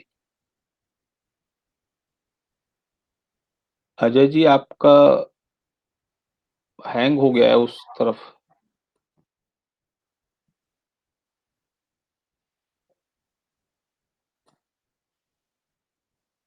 सैनी जी, अजय जी की आवाज आ रही है आपको? नहीं नहीं नहीं आ रही।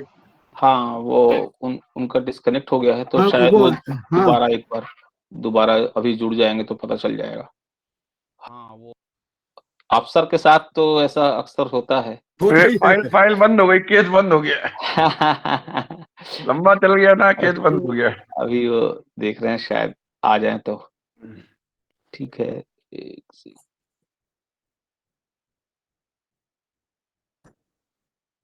अभी लेफ्ट किया है उन्होंने, तो शायद इंटर कर लें।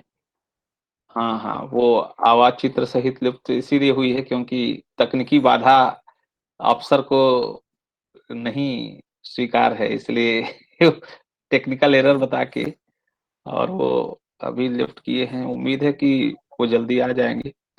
अगर नहीं आ पाएंगे तो सैनी जी आप कंटिन्यू करें, आप आगे बात करें। मूड खराब हो गया अफसर का लगता है। ये तो एक अफसर बेहतर समझ सकता है। अफसर की गति अफसर जाने। जी, तो जी सैनी जी आप हाँ, जारी करिए। तो मैं चाह रहा हूँ कि आज अभी तक शशिकांत शशि जी को आना था किंतु शायद नहीं जोड़ पाए। उनकी एक अलग व्यस्तता थी। उनका जी जी स्कूल में एक सरकारी कार्यक्रम था जिसमें जो बड़े अफसर आने वाले थे हैं, हाँ हाँ और वो शायद उनसे मुक्त नहीं हो पाए हैं। जी तो मैं इस रचना पर हमारे साथी डॉक्टर रमेश तिवारी जी से आग्रह करूंगा कि उनकी जो रचना है सूरज चले गंगा नहाने और पे बातचीत करें। जब हमारे अजय नागी जी आ जाएंगे तो फिर हम उनको मतलब इस पाठ के बाद पर उनको फिर दोबारा कर लेंगे। जी जी जी बहुत जी बहुत धन्यवाद। वो हाँ वो अफसर का अफसोस हो रहा होगा, ठीक कर रहे हैं। वो वैसे मुझे लगता है कि अजय जी ने अपनी बात पूरी कर ली थी एक आध और, लेकिन वो डिस्कनेक्ट हो गया। तो बहरहाल जो हमारे साथी जो शशिकांत सिंह शशि को जो रचना दी गई थी, सूअर चले फिर गंगा नहाने, तो बाकी साथियों से निवेदन है कि अपना अगर माइक म्यूट कर देंगे तो आवाज साफ जाएगी। तो सूअर चले फिर गंगा नहाने ये रचना शशि जी को दी गई थी और मैं इस तैयारी में था कि अगर वो नहीं आ सके तो मैं उनकी जगह बल्लेबाजी करूंगा। तो अब वो नहीं आ पाए तो मुझे अपनी जिम्मेदारी पूरी करनी है और सूअर चले फिर गंगा नहाने या इसके बहाने कोई भी रचना हो तो रचना में एक कथ्य है और एक शिल्प है। जी अजय जी आप कुछ कहना चाहते थे, अगर कुछ और बाकी हो तो आप बोल सकते हैं 1-2 मिनट। जी अजय जी जुड़ गए हैं तो शायद मैं अपनी बात अभी शुरू नहीं किया हूँ, तो अजय जी अपना माइक ऑन करें। हाँ जी सर, वो बीच में कुछ हाँ तकनीकी तो गड़बड़।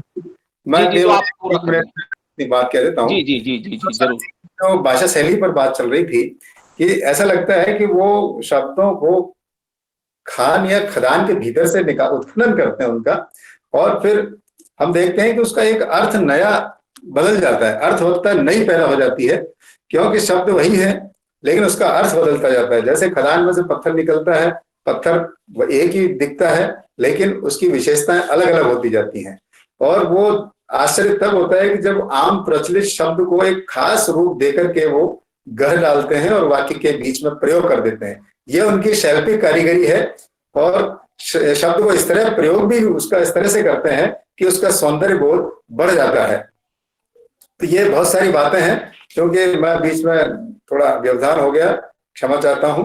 और अगले साथी हमारे बात करें।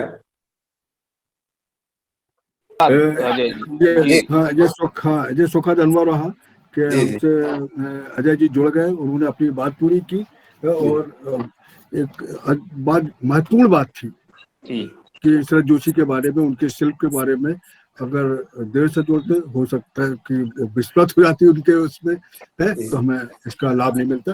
फिर भी एक महत्वपूर्ण बात के साथ मैं पुनः हमारे सहयोगी डॉक्टर रमेश तिवारी जी से आग्रह करता हूँ कि वो अपनी बात आरंभ करें।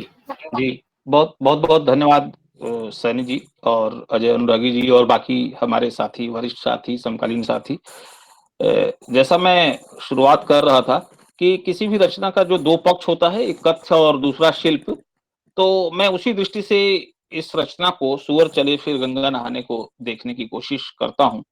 और इस रचना का कथ्य है कि शासन में बैठे नेताओं की जो अमानवीय वृत्तियां हैं उनका उद्घाटन करना रचनाकार का कथ्य है। और इस कथ्य की अभिव्यक्ति में जो अभिव्यंजना शिल्प का, जो कौशल का, जो भाषा शैली का प्रयोग रचनाकार ने किया है, इन 2 पैमानों पर जब मैं देखता हूं तो मुझे सूअर चले फिर गंगा नहाने कथ्य और शिल्प दोनों ही दृष्टियों से एक पठनीय व्यंग्य के रूप में नजर आता है, दिखाई देता है।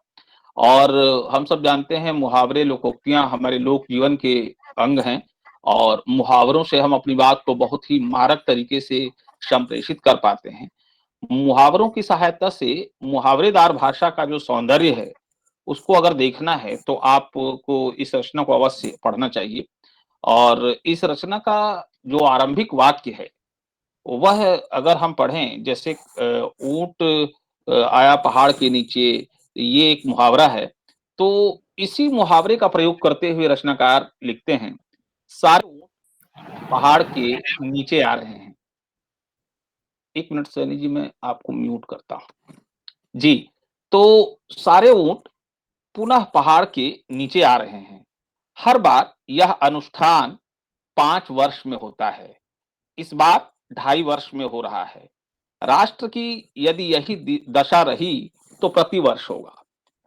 सिर्फ ये 2-3 पंक्तियों को पढ़ने के बाद पाठक को किसी प्रकार का मुगालता नहीं रह जाता कि इस रचना का कोण क्या है और इस रचना का लक्ष्य कहाँ जाएगा। ये हम सब के लिए अनुकरणीय और बड़ा ग्रहणीय बिंदु है कि 2-3 पंक्तियों में हमने पाठक को स्पष्ट रूप से संकेत कर दिया, तो इसके पीछे का भाव और कथ्य दोनों पाठक समझ पाता है। अब इस एक छोटे से उदाहरण से मैं ये जोड़ता हूं, व्यंग्य कैसे लिखा जाए, किस पर लिखा जाए, किसकी तरफ से और किसको लक्षित करके लिखा जाए, सत्ता के पक्ष में, कुर्सी के पक्ष में, शासक के पक्ष में या शासित और शोषित के पक्ष में, किसको लक्षित करके लिखा जाए। इन सभी महत्वपूर्ण सवालों का जवाब ये रचना बहुत बेहतरी से देती है। और जैसा वो कहते हैं कि सारे ऊँट पुनः पहाड़ के नीचे आ गए, इसमें वो आगे इस रचना में बताते हैं शरद जी कि चुनाव का वातावरण है और शासक पक्ष को कुर्सी छीनने का भय है। इस छीनने का, कुछ खो जाने का, कुर्सी छीन जाने का जो भय है, इससे जो विसंगति जन्म लेती है और उसको हासिल किस उपक्रम से या किन हथकंडों से किया गया है, उसकी ओर भी बड़ा बारीक संकेत देते हैं शरद जी। कहते हैं, इन्हें लोगों के बीच फिर जाना है। नेताओं को, जो शासन में बैठे हुए थे नेता, इन्हें लोगों के बीच फिर जाना है। यह सीढ़ियां तोड़कर ऊपर चढ़े थे, इन्हें नीचे उतर फिर चढ़ना है। अब ये जो व्यंग्य है इसमें कि सीढ़ियां तोड़कर ऊपर चढ़े थे, जो सफल होता है वो सीढ़ी को तोड़ देता है कि कोई दूसरा उसके करीब भी ना पहुंच पाए, उसके संकट का एहसास भी ना हो पाए। तो ऐसे अनावश्यक संकटों से बचने के लिए वो सीढ़ियां तोड़कर ऊपर चढ़ता है। अब समस्या ये है कि उसको फिर अब जिन सीढ़ियों को उसने तोड़ा था, उन सीढ़ियों के बगैर उसको नीचे जमीन पर उतरना है और फिर उस पर चढ़ना है। और इसके लिए उसको खतरा क्या उठाना है कि उसको उन्हीं जनता के बीच जाना है जिस जनता से उन्होंने 5 साल पहले वादा करके और ये कुर्सी हासिल की थी। अब इस पूरे परिदृश्य से, इन छोटे-छोटे अंशों से हमें समझने में मुश्किल नहीं होगी कि इसमें जिन नेताओं की बात कर रहा है रचनाकार, निश्चित रूप से वो पराजित या हारे हुए नेता नहीं है, कुर्सी विहीन नेता नहीं है, कमजोर या अल्पसंख्यक वर्ग नहीं है। वो एक सत्ता का, शासन का बहुसंख्यक वर्ग है, जिसको केंद्र में रख के रचनाकार ये कह रहा है। हर विजयी नेता की ये तासीर है कि वो सीढ़ी को तोड़कर खुद को सुरक्षित समझने की भूल करता है।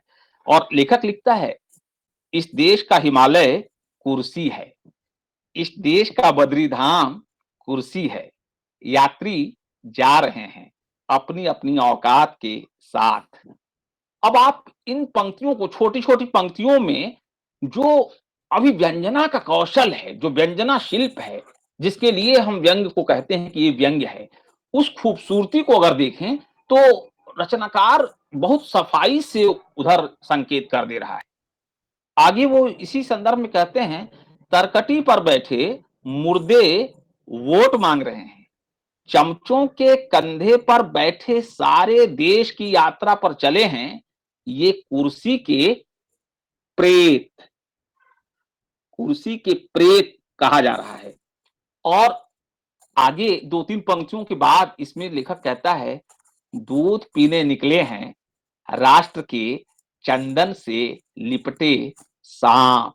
राष्ट्र, चंदन, सांप, इन प्रतीकों को, इन शब्दों को बहुत गौर से देखने की जरूरत है। ये रचना 1979 में लिखी गई थी, लेकिन 2021 में इस रचना का वाचन हो रहा है। 2021 में हम इस रचना पे बात कर रहे हैं।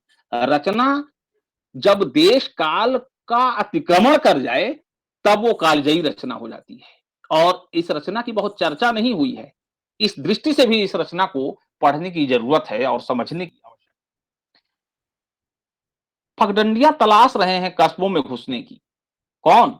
वही दूध पीने निकले राष्ट्र के चंदन से लिपटे सांप। वादों और इरादों के गलियारे खोजते झूठ के पुराने मसीहा, झूठ के पुराने मसीहा, ये मैं नहीं कह रहा हूं, शरद जी कह रहे हैं, और ये अब नहीं कह रहे हैं, 1979 में कह रहे हैं। आज ये बात ज्यादा प्रासंगिक है, किसी का नाम लेना गैर जरूरी है। ये उस प्रकृति की, उस प्रवृत्ति की ओर रचनाकार फोकस कर रहा है, जिस प्रवृत्ति और जिन सरोकारों की बात श्रीकांत आप्टे, कैलाश मंडलेकर, अजय अनुरागी और रेणुदेवपुरा जी से होते हुए यहां तक हम लोग कर रहे हैं, लगातार उन बातों को रेखांकित कर रहे हैं।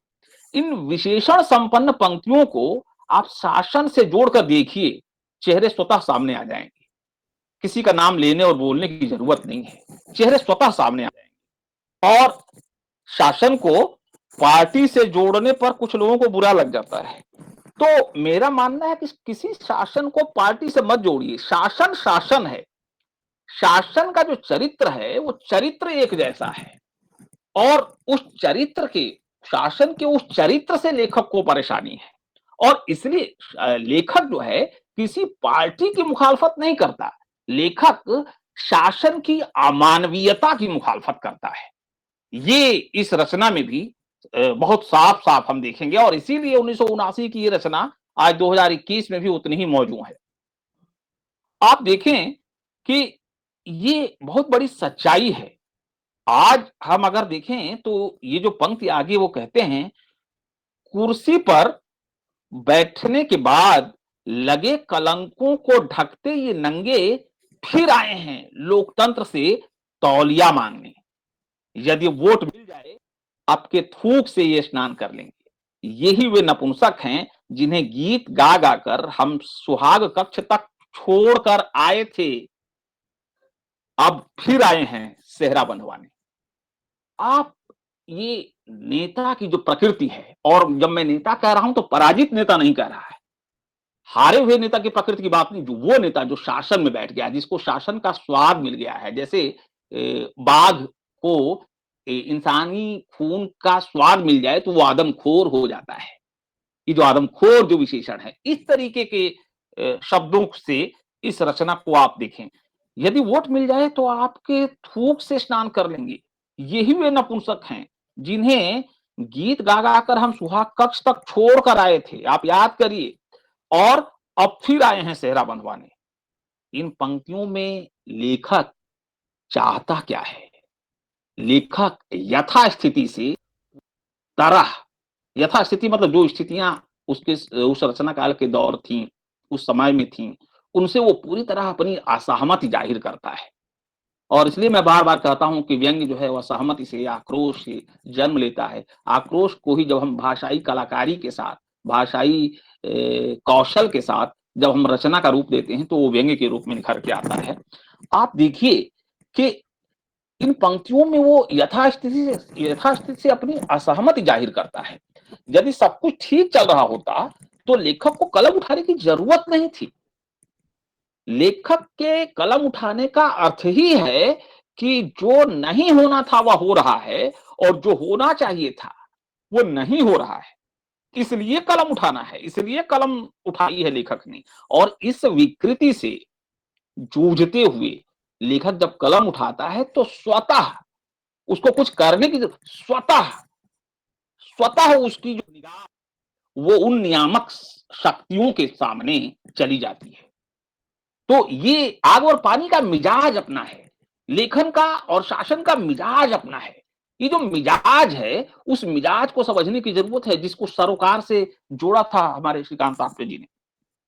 तो और ये रचना भी, सुअर चले फिर गंगा नहाने, ये रचना भी इसी प्रवृत्ति का, इसी प्रकृति का परिणाम है। इसी मानसिकता से ये रचना जन्म लेती है। जनता केवल शासन पर ही निगाह नहीं रखता, लेखक केवल जनता शासक पर ही निगाह नहीं रखता, जनता पर भी निगाह रखता है वो। लेकिन जनता के साथ उसकी सहानुभूति तो रहेगी ही, उसके बावजूद वो जनता को भी झंझोड़ता है। वो कहता है, हम बार बार मूर्ख बनते आए हैं, इस बार फिर बनेंगे। मैं बार बार इस चीज को याद करता हूं और पढ़ता हूं, हम बार बार मूर्ख बनते आए हैं, इस बार फिर बनेंगे। ये इस बार 1979 में भी सही था, 2021 में भी उतना ही। ये समझना है, इस बार फिर बनेंगे। जनता किस तरह से बार बार ठगाए जाने को अभिशप्त है इस लोकतंत्र में। संविधान इनकी, यानी शासक की निजी लंगोटी है। संविधान शासक की निजी लंगोटी है। उसे अपनी जरूरतों के मुताबिक ये ढीली कर सकते हैं, कस सकते हैं। आप इन पहलवानों का क्या बिगाड़ लेंगे? ये बहुत साफ साफ है। इन पहलवानों का क्या बिगाड़ लेंगे? हम और आप, या शरद जोशी या परसाई क्या बिगाड़ लेंगे? लेकिन सवाल ये नहीं है कि हम बिगाड़ लेंगे या नहीं बिगाड़ लेंगे, सवाल ये है कि हम खड़े कहां हैं। बेशक हम कुछ न बिगाड़ पाए, ये कतई मायने नहीं रखता कि इस लड़ाई में कौन जीतेगा कौन हारेगा। इस लड़ाई में केवल मायने यही रखेगा कि कौन किधर खड़ा है। ये समझना बहुत जरूरी है। और बार बार सरोकार आएगी कि हम खड़े कहां हैं, हम किस एंगल पर, किस कोण पर और किधर उंगली दिखा रहे हैं। हमारे पास कलम रूपी एक टॉर्च है, उस टॉर्च से हम फोकस किसको कर रहे हैं, ये बहुत महत्वपूर्ण है। और तब ये सरोकार उससे जुड़ेगा। तो इन पहलवानों का हम क्या बिगाड़ लेंगे?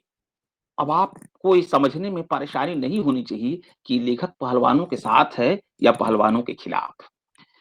कटते हैं वोटों के जंगल हर बार, कटते हैं वोटों के जंगल हर बार। जंगल से बनती हैं कुर्सियां, इन कुर्सियों पर बैठते हैं पशु, गुर्राते हैं समूचे असभ्य जंगल पर, जिससे मिली हैं कुर्सियां और चबाने को हड्डियां।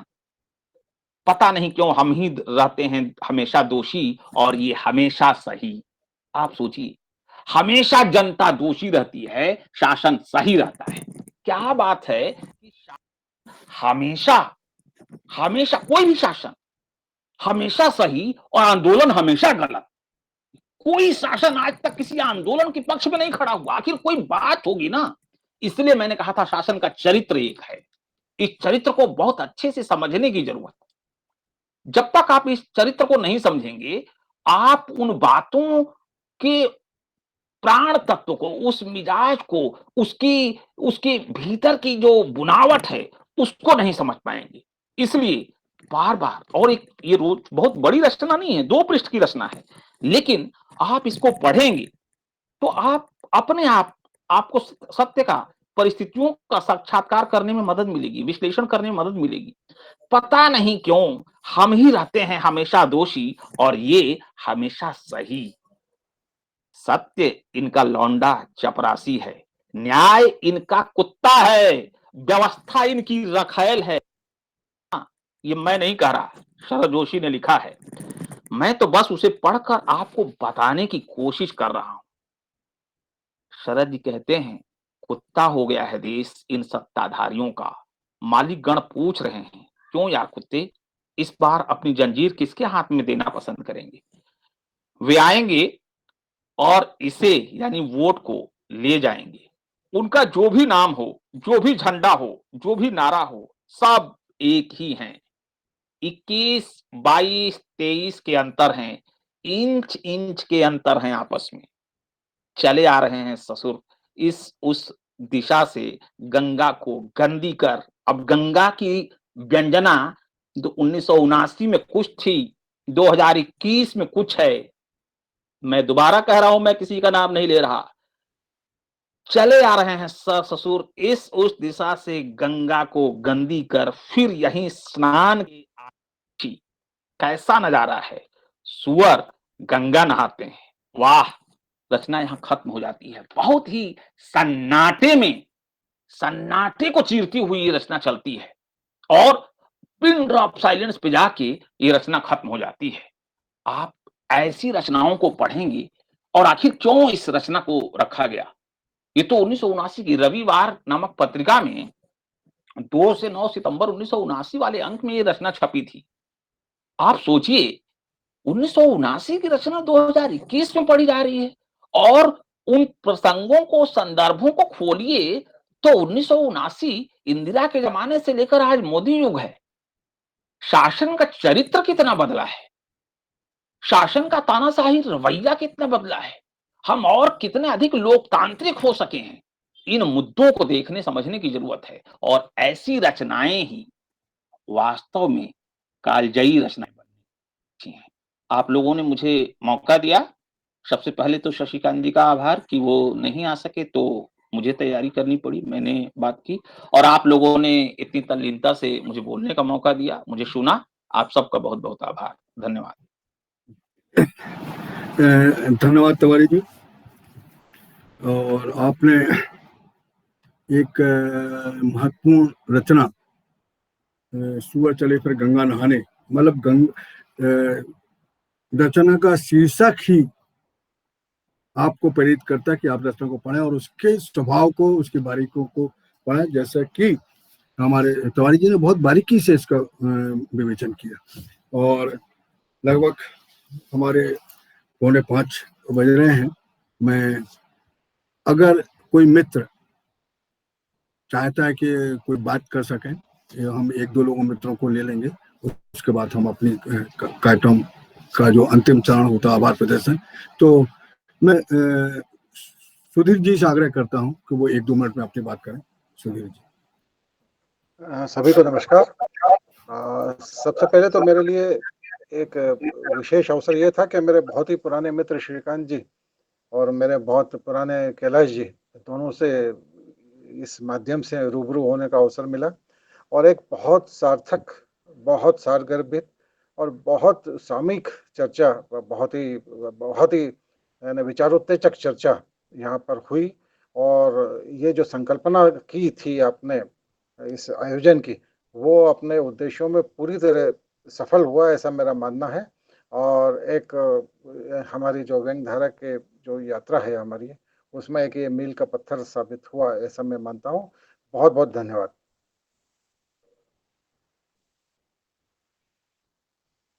धन्यवाद सुधीर जी। सैनी जी, आपका माइक मैंने म्यूट कर दिया, ऑन कर लीजिए।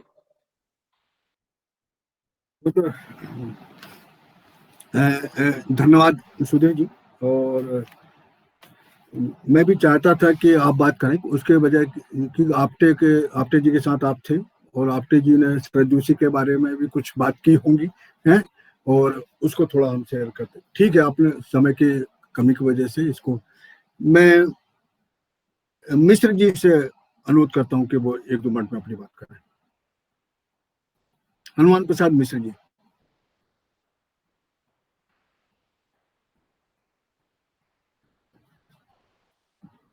माइक को अनम्यूट कर लें। सभी को नमस्कार।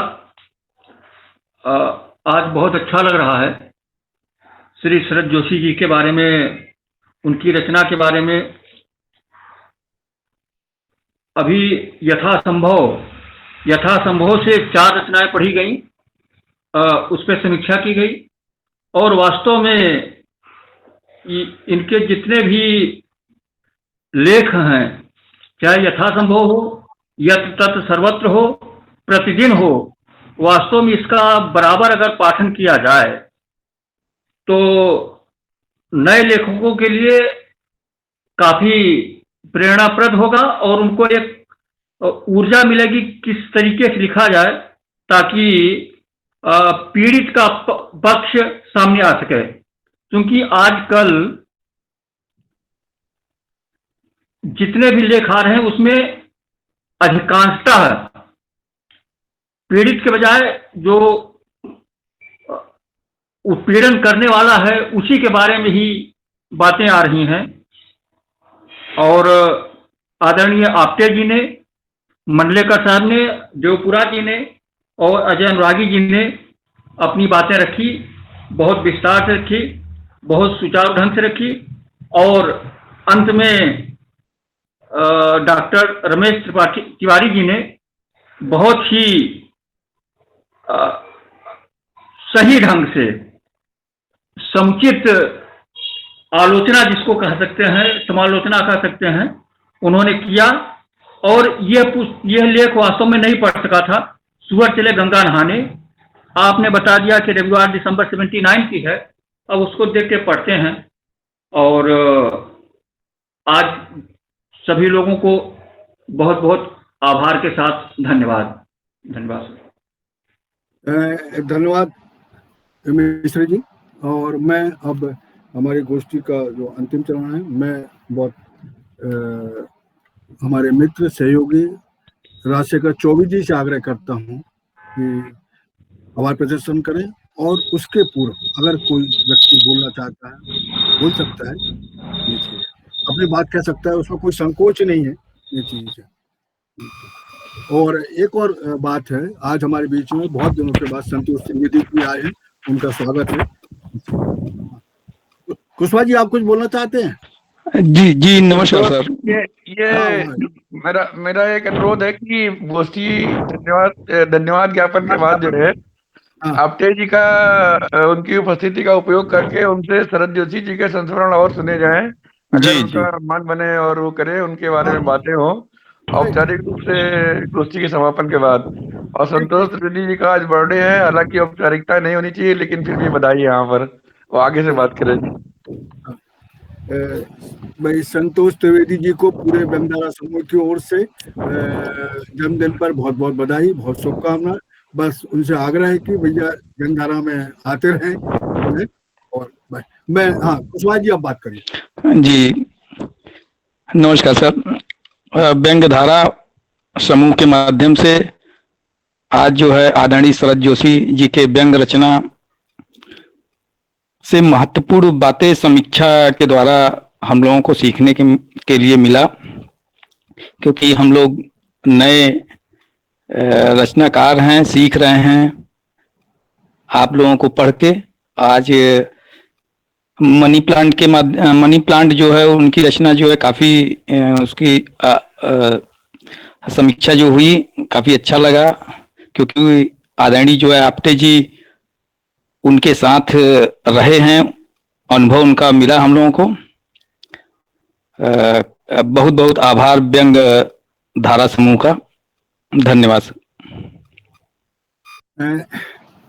धन्यवाद कुशवाहा जी। सैनी जी, हाँ मैं एक बात कहना चाह रहा हूँ। हाँ कहिए, 1-2 मिनट में खत्म कर दीजिए। हाँ, 1 मिनट की बात है कि शरद जी ने कहीं एक बार लिखा था, मैंने पढ़ा था कि वो एक व्यंग लिखना चाहते थे, और उसके लिए था कि जो दक्षिण भारतीय हैं मतलब किन परिस्थितियों में अपनी लंगी को घुटनों से ऊपर कर लेता है, और इस प्रवृत्ति को लेकर उनको एक व्यंग लिखना था। एक होटल की खिड़की में वो 4 घंटे तक उस दक्षिण भारत के एक नगर की सड़क को देखते रहे, लेकिन 4 घंटे तक भी वो उस मनोमल स्थिति को नहीं पकड़ पाए, तो उन्होंने व्यंग लिखने का मतलब विचार छोड़ दिया। मतलब जब कोई रचनाकार या व्यंगकार जब इतना डूब जाता है किसी रचना के उसमें, तब जाके शरद जी जैसी रचना है सफल हो पाती। ये शरद जी की खूबी थी। बस इतना ही मैं कहना चाहता हूँ। बहुत धन्यवाद प्रभाशंकर जी। उन्होंने एक अद्भुत बात है जो आपने बताई कि व्यंगकार को कैसा संघर्ष करना पड़ता है, कैसी रचना के लिए करना पड़ता है। एक संस्मरण 1 मिनट का मेरे पास है कि परसाई जी को फिल्म में लिखना था, फिल्म के ऊपर, किसी फिल्म के ऊपर लिखना था, और उस फिल्म के लिखने के लिए उन्होंने 20-25 लोगों से पूछा कि ये फिल्म कैसी है, देख फिल्म कैसी है, और 20-25 लोगों से कई 15-20 दिन पहले तो फिल्में 1-1, 2-2 महीना चलती रहती थी, कम से कम चलती रहती थी, और उस राय को लेने के बाद फिर उन्होंने फिर रचना लिखी थी। तो ये रचनाकार का दायित्व कि वो शोध के साथ, संघर्ष के साथ, ऐसा नहीं कि अखबार में पढ़ा और तुरंत लिख दिए और कल सवेरे रचना छप गई। उसको रचना को मेहनत तो करना पड़ेगी आपके। जब रचना पे आप मेहनत करोगे और आपको खुद अपनी रचना आपको तय करना पड़ेगा कि ये रचना अच्छी है या खराब है। अगर आपको लगती है कि रचना खराब है तो उसको खारिज करने की हिम्मत भी पैदा करनी पड़ेगी, उससे लोभ नहीं करना पड़ेगा। इसी के बात के साथ मैं हमारे मित्र सहयोगी श्री राजशेखर चौबे जी से आग्रह करता हूँ कि वो गोष्ठी का मैं आभार प्रदर्शन करूँ। जी सैनी जी, आज शरद जोशी की 4 रचनाओं व्यंग रचनाओं पर बातचीत हुई, जिसमें वरिष्ठ व्यंगकार श्रीकांत आप्टे जी जो उनके साथ भी रहे हैं, कैलाश मंडलेकर जी और रेणु देवपुरा जी, रमेश तिवारी जी, चारों ने अपनी बात रखी और बहुत अच्छे ढंग से रखी, और हम जैसे लोगों को काफ़ी सीखने का अवसर मिलता है इस सब गोष्ठियों के कारण। और साथ ही मैं रमेश सैनी जी का संचालन के लिए, रमेश तिवारी जी का इस समूह को चलाने के लिए, और हमारे वरिष्ठ सभी साथी सुधीर कुमार चौधरी जी, महेंद्र कुमार ठाकुर जी, प्रभाशंकर उपाध्याय जी, अनूप शुक्ल जी, सूर्यदीप कुशवाहा जी, राजेंद्र वर्मा जी, हनुमान प्रसाद मिश्र जी और अरुण अर्णव खरे जी, स्नेहलता पाठक मैडम, सभी का मैं हृदय से आभार व्यक्त करता हूँ। आप सबने अपना समय दिया और हमारा साथ दिया, इसके लिए आप सभी का आभार। धन्यवाद।